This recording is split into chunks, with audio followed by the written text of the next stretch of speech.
बिहार में आरक्षण का दायरा बढ़ाने का प्रस्ताव मुख्यमंत्री नीतीश कुमार की ओर से रखा गया। मुख्यमंत्री नीतीश कुमार ने अपना वक्तव्य विधानसभा में रखते हुए कहा कि आरक्षण का दायरा बढ़ाकर 65% किया जाना चाहिए।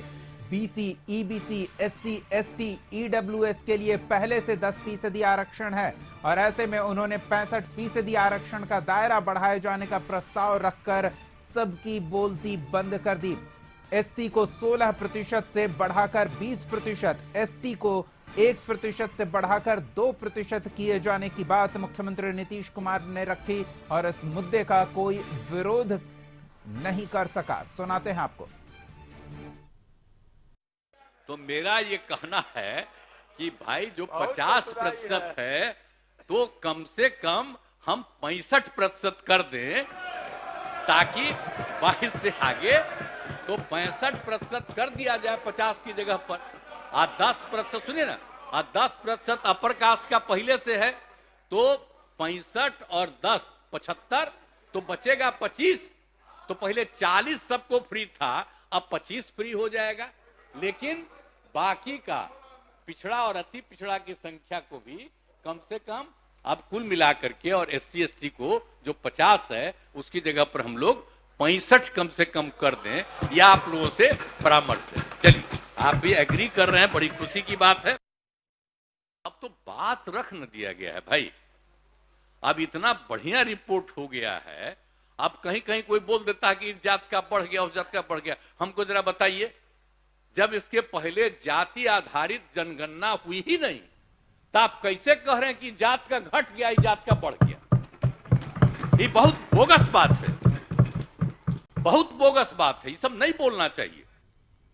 तो बिहार में अब आरक्षण का दायरा बढ़ेगा। मुख्यमंत्री नीतीश कुमार ने इसकी घोषणा की है। इसको लेकर मंत्री काफी उत्साहित हैं। मंत्री मदन सहनी और मुरारी गौतम ने इसे ऐतिहासिक बताया। वहीं सीपीएम विधायक अजय कुमार ने कहा कि आरक्षण तो पहले से मिला हुआ है, लेकिन उसका फायदा अभी तक नहीं मिल रहा। सबसे बड़ी चुनौती भूमिहीनों को आवास दिलाने की है, जिसका जिक्र जाति गणना की प्रक्रिया में नहीं हुआ। बिहार में आरक्षण का दायरा बढ़ने जा रहा है। हमारे साथ बिहार सरकार के मंत्री हैं मदन सहनी, उनसे जान लेते हैं। मदन सहनी जी, ऐतिहासिक घोषणा मुख्यमंत्री ने कर दी है, किस तरह से देखते हैं? नहीं, ये तो खुशी की बात है और पूरा बिहार का लोग इसका इंतजार भी कर रहे थे और सबको मालूम भी था कि माननीय मुख्यमंत्री जी कोई ना कोई बड़ा घोषणा करने वाले हैं। खास करके जो पिछड़ा अति पिछड़ा वर्ग के लोग हैं वो पहले से आशान्वित थे। आज हम लोग उनके मुख से सुने हैं सदन के अंदर, बहुत खुशी हुआ। हम लोग सभी लोग उनको धन्यवाद देते हैं, आभार व्यक्त करते हैं कि उन्होंने अत्यंत पिछड़ा वर्ग के लिए आरक्षण का दायरा बढ़ाने का घोषणा किया है। इसका लाभ लोगों को मिलेगा। हमारे साथ अजय जी हैं, सीपीएम के विधायक। अजय जी, जो माना जाए कि ऐतिहासिक घोषणा हो गई और चुनाव इसी के बल पर हो जाएगा?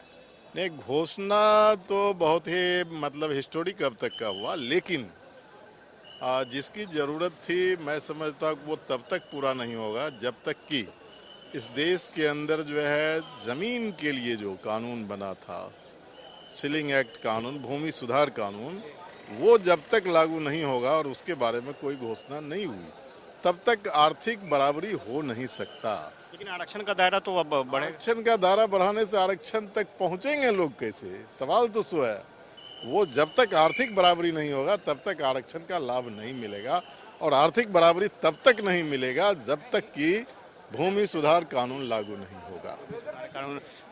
हमारे साथ मुरारी गौतम है। मुरारी गौतम जी, जो घोषणा हुई है, मानते हैं ऐतिहासिक घोषणा?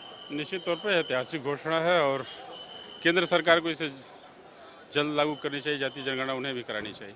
बातें निकलकर सामने आ रही हैं, जो नेता हैं, विधायक हैं, मंत्री हैं, वो अपनी अपनी राय दे रहे हैं और इसमें कोई दो राय नहीं है कि ऐतिहासिक फैसला हुआ है और इसका असर भी देखना दिलचस्प होगा। कैमरा पर्सन सुनील के साथ आशुतोष चंद्रा, न्यूज़ पटना।